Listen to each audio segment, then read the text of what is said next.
하나님만이 홀로 빛나시고 높은 보좌에 영원히 위엄과 한없는 자비를 베푸시는 자임을 고백합니다.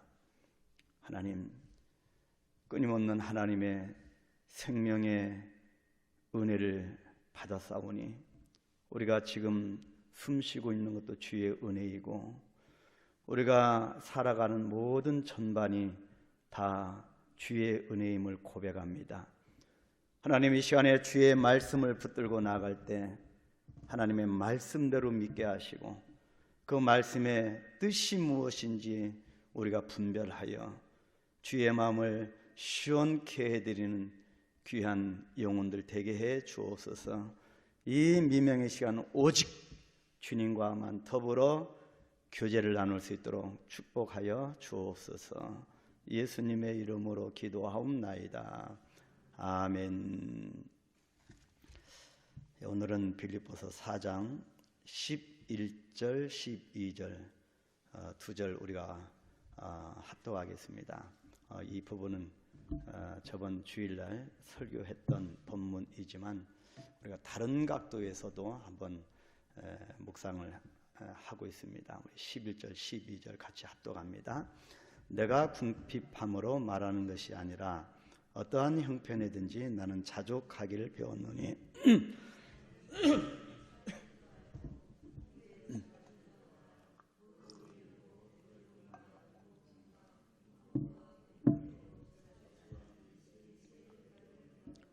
아멘. 예, 우리는 앞절에서 주의 종 바울이 주 안에서 크게 기뻐한다라고 하는 사실을 우리가 묵상을 했습니다. 그것은 빌립보 교회가 바울을 생각하던 것이 다시 싹이 난 때문이라고 했습니다. 더 나아가서 빌립보 교회가 바울을 생각하여 다시 선교 연보를 보낸 일은 복음의 고난에 동참한 고차원적인 축복이라고 말을 합니다. 따라서 이 부분에서의 중심 구절은 흔히 우리가 13절 내일 보겠는데 13절이 아니고 14절이라고 볼 수 있습니다. 그러나 너희가 내 괴로움에 함께 참여하였으니 잘하였도다. 이 부분이 핵심 구절입니다. 이런 맥락으로 볼 때 11절에서 13절에서 바울은 자신은 빌립보 교회가 다시 시작한 선교 연보, 곧 물질 때문에 살고 있는 자가 아니라고 변증을 하고 있습니다. 11절에 내가 궁핍함으로 말하는 것이 아니라고 분명하게 고백을 합니다. 이 부분에서 적어도 바울은 두 가지 경우에 풍성한 삶을 누리고 있다, 그렇게 고백을 합니다. 오늘은 그 두 가지 중에서 첫 번째 이 경우, 어떤 경우에도 자족하는 비결을 배운 부요라고 했는데 이 자족에 대해서 우리가 한번 묵상을 해보려고 합니다. 11절 하반절에 어떤 형편이든지 내가 자족하기를 배웠노니 그렇게 말을 합니다. 여기서 자족이라고 하는 이 단어, 아우탈케스라고 하는 단어인데 이 자족, 바울이 말하는 이 자족은 매우 철학적인 용어입니다. 바로 이 바울이 말하는 이 자족, 아우탈케스라고 하는 것은 스스로 충족함을 말하는 단어입니다. 중국 노자가 주장했던 사상은 은둔주의입니다. 자연으로 돌아가서 만족한다라고 하는 사상을 노자가 그런 사상을 펼쳤습니다. 또 초대교회에 에세네파가 있었습니다. 이 에세네파는 바리새파와 또 우리가 주일 오후에 배웠듯이 또 바리새파, 사두개인, 또 열심당, 바로 이런 당들과 더불어 에세네파는 전혀 다른 노선을 취하는데 물과 또 나무가 없는 동굴에서 살면서 전혀 현실 도피적인 그런 운둔 생활을 했던 그 사람들이 또 자족이라고 하는 단어를 사용했습니다. 또 그 이 성경을 기록할 때 그 시대를 풍미했던 스토아 철학자들이 있었습니다. 스토아 철학자들의 주장은 사람은 모든 일에 자기에게 만족하며 자기 뜻대로 행하며 모든 환경의 힘을 초월하여 항해하라고 하는 그런 사상을 갖고 있었는데, SNF파나 또 중국 노자나 또 초대교회 그런 있었던 그 시대 풍미했던 스토아 철학파들이 말하였던 그런 자족하고는, 그런 사상하고는 바울이 말하는 야욱탈케스의 자족이라고 하는 용어와 전혀 다른 용어입니다. 이 자족에 대한 사상은 당시 헬라의 철학자들이 추구하던 도덕상 최고의 목표가 바로 이 자족입니다. 소크라테스 같은 철학자는 가장 적은 것으로 만족하는 자야말로 가장 부한 자이다. 왜냐하면 자연이야말로 부자체이기 때문이다. 그렇게 설파를 했습니다. 이와 같이 저들의 자족의 근원은 인간 자신이었습니다. 모든 포커스를 인간에 두었습니다. 그러나 바울이 말한 자족은 철저히 하나님 중심의 자족이었습니다. 그래서 이 아우탈키스라고 하는 이 철학적인 용어는 철저하게 하나님 중심입니다. 마치 다윗이 시편 23편 1절에 기록한 대로 여호와는 나의 목자시니 나에게 부족함이 없으리로다 라고 고백한 자족입니다. 고린도후서 9장 8절에 보니까 하나님이 능히 모든 은혜를 너희에게 넘치게 하시나니 이는 너희로 모든 일에 항상 모든 것이 넉넉하여 모든 착한 일을 넘치게 하게 하려 하심이라. 하나님 우리에게 넘치는 은혜를 주신 것은 우리를 통하여 착한 일을 하시기 위한 사명을 주시기 위함이라. 또 빌립보서 1장 21절에서도 이는 내게 사는 것이 그리스도라 그렇게 고백합니다. 이것이 철저하게 하나님 중심의 자족입니다. 바울은 12절에서 자족의 내용을 구체적으로 설명을 하고 있습니다. 나는 비천에 처할 줄도 알고 풍부에 처할 줄도 알아.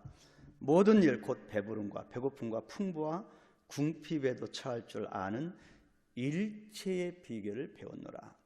이것이 하나님 중심 자족입니다.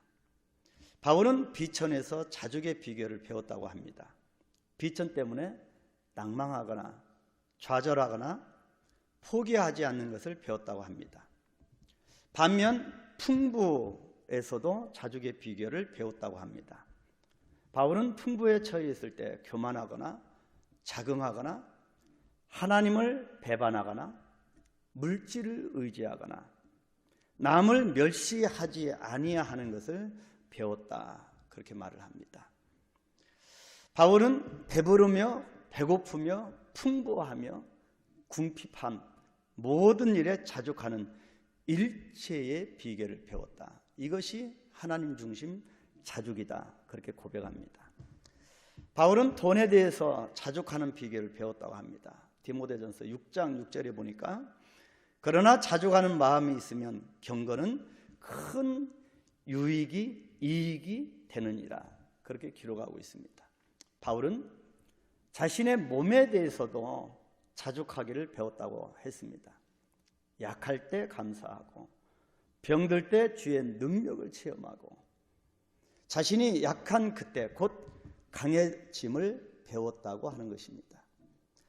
고린도후서 12장 8절로 11절 말씀을 보면 이것이 내게서 떠나게 하기 위하여 내가 3번 주께 간구하였더니 나에게 이르시기를 내 은혜가 너에게 족하도다. 이는 내 능력이 약한 데서 온전하여짐이라. 그러므로 도리어 크게 기뻐함으로 나의 여러 약한 것들에 대하여 자랑하리니 이는 그리스도의 능력이 내게 머물게 하려 함이라. 그러므로 내가 그리스도를 위하여 약한 것들과 능력과 궁핍과 박해와 권고를 기뻐하노니 이는 내가 약한 그때의 강함이라. 바울은 그렇게 고백을 합니다. 바울은 시간과 장소, 어떠한 환경과 형편에서든지 자족하기를 배웠다고 그렇게 분명하게 고백을 합니다. 그 배움의 장소가 바로 주 안에서였다는 것입니다. 그리스도의 겸손, 그리스도의 가난과 부요, 그리스도의 용서와 사죄, 그리스도의 인내, 그리스도의 축복과 약속, 언약, 그리스도의 임재 등에서 자족하는 방법을, 비결을 배웠다. 그렇게 말씀을 합니다. 그래서 12절 하반절에 일체의 비결을 배웠노라. 대단히 당당한 말입니다. 이 말을 다시 직역하면 어디서든지 무슨 일에든지 자족하는 처신을 배웠다. 그런 말씀입니다. 우리가 예수를 오랫동안 믿고 있습니다. 말씀을 묵상하고 말씀을 붙듭니다. 과연 어느 정도의 자족을 배웠을까? 이 시간 우리가 그 부분을 깊이 묵상하면서 기도했으면 좋겠습니다. 이러한 자족의 부요는 빌립보 교인들이 선교비를 보내기 전에 벌써 주 안에서 누리던 자신의 부요, 곧 자족하던 풍요라고 하였습니다. 그래서 다시 싹이 난 것, 선교비가 지원되다가 끊어졌다가 다시 재개된 것이 기쁜 것이 아니라 그것을 바라보고 하나님의 뜻을 간파하고 그런 고난에 동참하는 복음적, 선교적 사명을 제기하는 저 빌립보 성도들을 보고 바울은 크게 기뻐한 것입니다. 그렇기 때문에 자족하는 풍요는 특별한 은사가 아니고 실제로 삶의 현장에서 우리가 배워서 체득되는 것입니다. 그래서 우리가 자족하는 것, 하나님이 역경도 주시고 순경도 주시고 고난도 주시고 눈물도 주시고 그 가운데서 자족하기를 배우는 하나님의 깊은 뜻을 배우게 하는 하나님의 깊은 섭리가 거기에 있습니다. 그래서 우리 삶의 현장 가운데서 말씀을 적용하고 붙들고 살아갈 때 이 부분을 우리가 배울 수 있는 것입니다. 하나님의 말씀을 우리의 삶 속에서 어떻게 적용하는가는 우리의 신앙생활의 승패가 좌우됩니다. 그래서 이 부분을 우리가 굳게 붙들고 하나님의 말씀을 어떤 환경을 초월하여서 말씀을 받은 대로 우리에게 필요한 말씀을 주십시오라고 기도하는 것이 아니라 하나님이 어떠한 말씀을 주시든지 아멘하고 신중하고 따르는 그런 우리가 되어질 때 신앙의 승전보를 울리게 될 것입니다.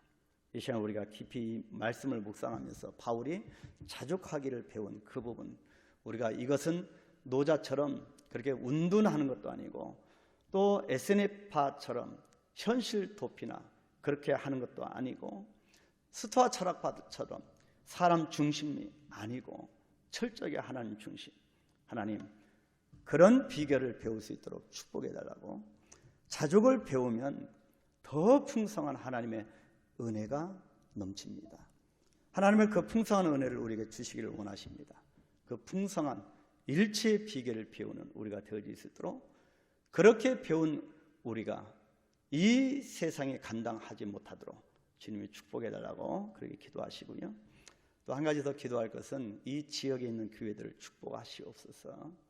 모든 교회, 이 김포 일대에 있는 교회들이 정말 하나님 나라를 향하여 모든 자족의 비결을 배우고 경쟁이 아니라 개교회주의로 흘러가는 것이 아니라 전체를 보는 하나님 나라를 보고 이 김포 일대의 영혼들을 구원해내는 그런 연합의 전선을, 영적인 전선을 구축할 수 있도록, 그래서 이 김포 일대 모든 영혼들이 이 육의 양식을 주었던 이 김포 평야가 이제 아파트로 건물로 뒤덮였는데 사람이 몰려왔는데 이 영혼들에게 영의 양식을 이제 줄 때인데 하나님 교회들이 연합하여서 구원의 반열에 세울 수 있도록 그런 역할을 감당할 수 있도록 교회들을, 지역교회들을, 교단과 교파를 초월하여서 이 지역에 이단들도 옵니다. 하나님의 교회라고 하는 그런 교회들도 오고 많은 이단들이 또 옵니다.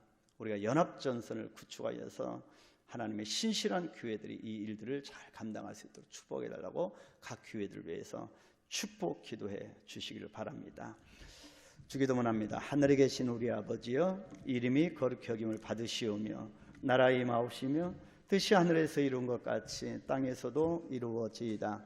오늘날 우리에게 일용할 양식을 주옵시고 우리가 우리에게 죄진 자를 사하여 준 것 같이 우리의 죄를 사하여 주옵시고 우리를 시험에 들게 하지 마옵시고 다만 악에서 구하옵소서.